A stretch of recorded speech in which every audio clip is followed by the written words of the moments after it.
ఇక కాంగ్రెస్ ఎన్ని డ్రామాలు చేసినా తొర్రూరులో బీఆర్ఎస్ చైర్మన్ కావటం ఖాయమని జోస్యం చెప్పారు మాజీ మంత్రి ఎర్రబెల్లి దయాకర్రావు. బీఆర్ఎస్ కు ప్రజలు స్పష్టమైన మెజార్టీ ఇచ్చారన్నారు. బీఆర్ఎస్ రాజ్యసభ సభ్యులు ఎమ్మెల్సీల ఓట్లు పనిచేయకుండా కాంగ్రెస్ కుట్రలు చేస్తుందని ఆరోపించారు ఎర్రబెల్లి. తమకు కోర్టుల మీద విశ్వాసం ఉందన్నారు.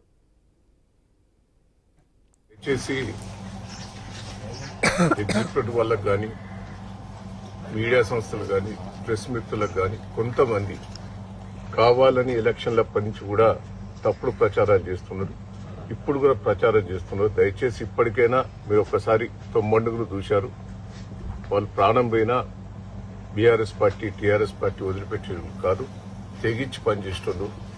అసలైన కార్యకర్తలు వాళ్ళ కుటుంబాలు కానీ వాళ్ళు కానీ దయచేసి తప్పుడు ప్రచారం చేయొద్దని రిక్వెస్ట్ చేస్తున్నా. వాస్తవాలు మీరు విశ్లేషణ చేసి పంపించవలసింది కానీ విజ్ఞప్తి చేస్తుంది.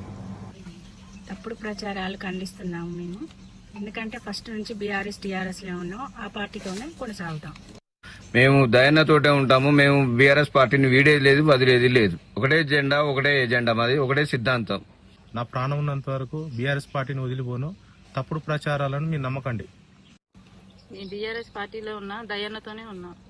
రవి, నేను 3వ వార్డు కౌన్సిలర్. నేను బీఆర్ఎస్ టీఆర్ఎస్ పార్టీలో గెలిచినాను. దయచేసి తప్పుడు ప్రచారాలు ఎవరు కూడా నమ్మకూడదు. ఇప్పుడు బీఆర్ఎస్ టీఆర్ఎస్ పార్టీతోనే పనిచేస్తా, దయన్న నాయకత్వంలోనే పనిచేస్తా. నాది ఇప్పుడు బీఆర్ఎస్ పార్టీ.